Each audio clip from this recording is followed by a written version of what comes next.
Telangana CM Revanth ఒకే ఒక్క statement తో over to Delhi అయిపోయింది సీన్. రిజర్వేషన్ల ఇష్యూతో బీజేపీకి మాస్టర్ స్ట్రోక్ ఇద్దామనుకున్న రేవంత్ కు ఇప్పుడు కొత్త తలనొప్పి వచ్చి పడింది. కమలం పార్టీని కార్నర్ చేయబోయి పోలీసు కేసులు ఎదుర్కొంటోంది కాంగ్రెస్. ఏకంగా ఢిల్లీ పోలీసులు వచ్చి పీసీసీ చీఫ్ హోదాలో సీఎం రేవంత్ తో పాటు కాంగ్రెస్ సోషల్ మీడియా ఇన్ఛార్జ్ కు నోటీసులు ఇవ్వడం హాట్ టాపిక్ అయింది. రిజర్వేషన్లపై కేంద్ర హోంమంత్రి అమిత్ షా చేసిన వ్యాఖ్యలను వక్రీకరించారని, ఫేక్ వీడియోను సోషల్ మీడియాలో వైరల్ చేశారన్న ఆరోపణలతో సీఎం రేవంత్ రెడ్డితో పాటు మరో 4 కాంగ్రెస్ నేతలకు ఢిల్లీ పోలీసులు నోటీసులు అందజేశారు. మే 1న ఉదయం 10:30కు ఢిల్లీ ద్వారకా సెక్టార్లోని పోలీసు ప్రత్యేక విభాగంలో విచారణకు హాజరు కావాలని తెలిపారు. ఆరోపణలపై వివరణ ఇవ్వాలని నోటీసుల్లో స్పష్టం చేశారు. రాష్ట్ర కాంగ్రెస్ సోషల్ మీడియా విభాగం chairman Manne Satish, coordinator Naveen, PCC కార్యదర్శి శివకుమార్, అధికార ప్రతినిధి ఆస్మా తస్లీంలకు ఢిల్లీ పోలీసు ప్రత్యేక విభాగం ఈ నోటీసులు జారీ చేసింది.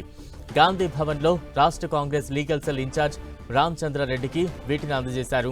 నోటీసులు అందుకున్న వారు మే 1న విచారణకు హాజరు కాకపోతే క్రిమినల్ ప్రొసీడింగ్స్ ప్రకారం చర్యలు తీసుకుంటామని తెలిపారు. ఢిల్లీ పోలీసుల నోటీసులపై సీఎం రేవంత్ రెడ్డి స్పందించారు. బీజేపీపై పోరాటం చేసే వారికి అమిత్ షా నోటీసులు ఇస్తున్నారని మండిపడ్డారు. సోషల్ మీడియాలో బీజేపీని ప్రశ్నించినందుకు తెలంగాణ ముఖ్యమంత్రినైన తనకు, గాంధీ భవన్ నేతలకు ఢిల్లీ పోలీసులు నోటీసులు ఇస్తున్నారని విమర్శించారు. ఎన్నికలు వచ్చినప్పుడల్లా మోదీ ప్రభుత్వం ఈడీ, సిబిఐ, ఐటీ అధికారులను పంపిస్తున్నారని ఆరోపించారు. ఇక గాంధీ భవన్ నుంచి తాజా అప్డేట్స్ అందించేందుకు మా ప్రతినిధి ప్రతాప్ సిద్ధంగా ఉన్నారు. ప్రతాప్, బలరాం, పార్లమెంట్ ఎన్నికలు దగ్గర పడుతున్న నేపథ్యంలో ఒక్కసారిగా ముఖ చిత్రం అంతా మారిపోయిందని చెప్పుకోవచ్చు. పొలిటికల్ హీట్ అనేది కూడా పెరుగుతుంది. ప్రధానంగా కాంగ్రెస్ బీజేపీ మధ్య మాటల యుద్ధం పెరుగుతుంది. ఈ అంశానికి సంబంధించి కరెక్ట్ గా 3-4 రోజుల క్రితం సీఎం రేవంత్ రెడ్డి ఈ అంశానికి సంబంధించి 10 ఏళ్ల బీజేపీ పరిపాలన 100 ఏళ్ల విధ్వంసం అంటూ ఒక ఛార్జ్ షీట్ విడుదల చేశారు. ఛార్జ్ షీట్ విడుదల సందర్భంగా కూడా బీజేపీ ఈసారి కనుక కేంద్రంలో అధికారంలోకి వస్తే కనుక రిజర్వేషన్లు తొలగిస్తుంది, ముఖ్యంగా బీసీ, ఎస్సీ, ఎస్టీల రిజర్వేషన్లకు గండి కొడుతుందంటూ కూడా కామెంట్ చేయడం జరిగింది. ఈ అంశానికి సంబంధించి కూడా రాష్ట్ర కాంగ్రెస్ నేతలంతా కూడా విస్తృతంగా ప్రచారం చేస్తూ కల్పిస్తూ ఉన్నారు. ముఖ్యంగా ఫ్రంట్ లైనర్స్ తో పాటు ముఖ్యంగా సోషల్ మీడియా వింగ్స్ కూడా దీనికి సంబంధించి యాక్టివేట్ అవడంతో మొత్తంగా బీజేపీ కనుక ఈసారి కేంద్రంలో అధికారంలోకి రావడానికి ముఖ్యంగా 400 సీట్లు అడుగుతుంది. త్రూ-థర్డ్ మెజార్టీ వచ్చినట్లయితే కనుక ఖచ్చితంగా రిజర్వేషన్లు తొలగిస్తుందంటూ కూడా కామెంట్ చేయడం జరిగింది. ఈ అంశానికి సంబంధించి కూడా ఒక ఫేక్ వీడియో కూడా క్రియేట్ చేశారంటూ కూడా ఒక సర్క్యులేట్ అవుతుంది. ముఖ్యంగా అమిత్ షా జహీరాబాద్ వచ్చిన సందర్భంగా మాట్లాడిన అంశం ఏదైతే ఉందో, ముస్లింలకు రాష్ట్రం తెలంగాణలో ముస్లింలకు అమలవుతున్న రిజర్వేషన్ 3% రిజర్వేషన్ ఉందో 3-4% రిజర్వేషన్ సంబంధించిన వాటిని తొలగించి బీసీలకు ఇస్తామంటూ చేసిన కామెంట్స్ దానికి సంబంధించి కూడా ఒక వీడియో అయితే క్రియేట్ చేయడం జరిగింది. ముఖ్యంగా బీసీ, ఎస్సీ, ఎస్టీల రిజర్వేషన్ తొలగిస్తున్నారంటూ కూడా ఒక వీడియో సర్క్యులేట్ అయింది. ఆ వీడియోకి సంబంధించి కూడా తెలంగాణ కాంగ్రెస్ నుంచి అధికారిక ఖాతాలో షేర్ చేయబడింది. ఈ షేర్ తో తెలంగాణ కాంగ్రెస్ తో పాటు కొంతమంది ముఖ్యమైన నేతలంతా కూడా దీని వీడియోను షేర్ చేయడంతో ఢిల్లీ పోలీసులు చాలా రియాక్ట్ అయ్యారని చెప్పుకోవచ్చు. బీజేపీ చేసిన ఫిర్యాదు మేరకు కూడా ఢిల్లీ పోలీసులు ఈ అంశానికి సంబంధించి సీరియస్ గా తీసుకున్నారు. ముఖ్యంగా ఈ అంశం రిజర్వేషన్ అంశం చాలా సీరియస్ గా కావడంతో కాంగ్రెస్ బీజేపీ అయితే చాలా సీరియస్ గా తీసుకుందని చెప్పుకోవచ్చు. ఎన్నికల ముందు ఈ అంశం అలజడి రేపుతుందనేది ఒక అంచనాకు వచ్చిన పరిస్థితి కనబడతా ఉంది. ముఖ్యంగా రాష్ట్రానికి వచ్చిన, హైదరాబాద్ కు వచ్చిన సందర్భంగా కూడా ఆర్ఎస్ఎస్ చీఫ్ కూడా ఈ అంశానికి సంబంధించి మాట్లాడుతూ తాము రిజర్వేషన్ కు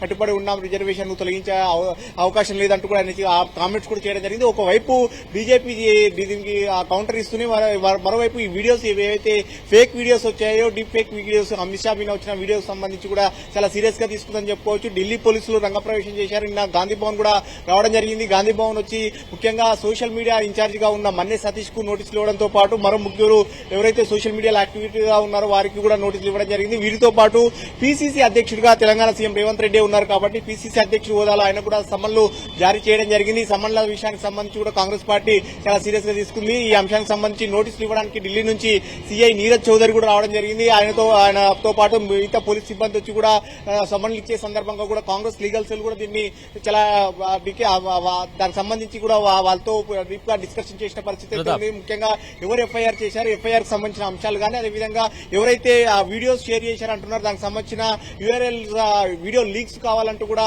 లీగల్ సెల్ అడిగిన పరిస్థితి. చెప్పండి బలరాం. అంటే విచారణకు సీఎం రేవంత్ రెడ్డి హాజరు కానున్నారా? మరోవైపు టీపీసీసీ ఎటువంటి న్యాయ పోరాటానికి సిద్దమవుతోంది? దీనికి సంబంధించిన అప్డేట్స్ ఉన్నాయా? డెఫినెట్ గా దీనికి సంబంధించి పోలీసులు మాత్రం మే 1న ఢిల్లీకి రావాలని కూడా కోరడం జరిగింది. ముఖ్యంగా ఎవరైతే ఈ పోలీసులు అంటే వీళ్ళు ఎవరైతే వాడుతున్నారో వాళ్ళ ఫోన్లతో పాటు మిగతా ఎలక్ట్రానిక్ పరికరాలకు సంబంధించిన వాటిని అన్నిటి కూడా తీసుకొని ఢిల్లీకి రావాలని కూడా పోలీసులు నోటీసులో పేర్కొనడం జరిగింది.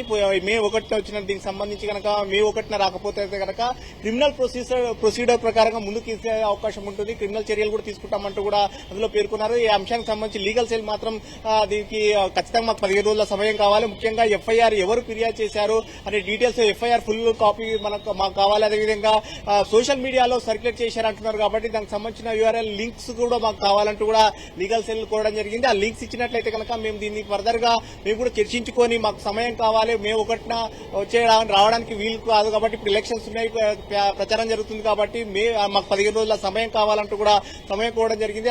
దీనికి సంబంధించి ఢిల్లీ పోలీసుల నుంచి ఎలాంటి రియాక్షన్ అయితే రావడం వాళ్ళు మాత్రం 1న మాత్రమే రావాలంటూ నోటీసులు ఇచ్చి వెళ్లారు కాబట్టి లీగల్ సెల్ కోరిన సమయానికి సంబంధించి ఎలాంటి రెస్పాండ్ అయితే కాలేదు. ప్రస్తుతం అయితే దీన్ని చూడాలి. వీళ్ళు ఒకవైపు ఢిల్లీ పోలీసులు మాత్రం మే 1న రావాలని కోరుతున్న నేపథ్యంలో కాంగ్రెస్ పార్టీ మాత్రం ఖచ్చితంగా 15 రోజుల సమయం కావాలి. దీనికి ముందుగానే తమకు ఎఫ్ఐఆర్ కాపీతో పాటు ఆ వీడియోస్ ఎవరైతే సర్క్యులేట్ చేశారంటున్నారో ఆ వీడియోకి సంబంధించిన లింక్స్ కూడా తమకు కావాలంటూ కూడా డిమాండ్ చేసిన పరిస్థితి ఉంది. కాబట్టి దీనికి సంబంధించి ఈ అంశానికి సంబంధించి పూర్తిగా ఎన్నికల ఎజెండాగా మారింది, ఎన్నికల ముందు కాబట్టి ఈ అంశం చాలా సున్నితమైన అంశం కావడంతో బీజేపీ కాంగ్రెస్ ల మధ్య మాటల యుద్దం అయితే జరుగుతుందని చెప్పుకోవచ్చు. మరోవైపు కాంగ్రెస్ పార్టీ మాత్రం దీన్ని విస్తృతంగా జనంలోకి తీసుకెళ్లే ప్రయత్నం చేస్తుంది. కాంగ్రెస్ పార్టీకి సంబంధించిన అనుబంధ సంఘాలు గానీ అనుబంధ వింగ్స్ గానీ నిన్న అంతా మొత్తం కూడా దీనికి సంబంధించి రిజర్వేషన్ అంశాన్ని జనంలోకి విస్తృతంగా తీసుకెళ్లే ప్రయత్నం చేస్తున్నారు. ఈ అంశాన్ని బీజేపీ కూడా మరోవైపు సీరియస్ గా తీసుకుంటుంది. ఇది విస్తృతంగా జనంలో చర్చ జరిగినట్లయితే శాంతి భద్రతల విఘాతం కలుగుతుంది, ఇలాంటి ఫేక్ వీడియోలు మనం సీరియస్ గా తీసుకుంటామంటూ కూడా బీజేపీ చెప్తున్న పరిస్థితి ఉంది. ఇప్పటికే బీజేపీ రాష్ట్ర శాఖ అధ్యక్షుడిగా కేంద్ర మంత్రి కిషన్ రెడ్డి కూడా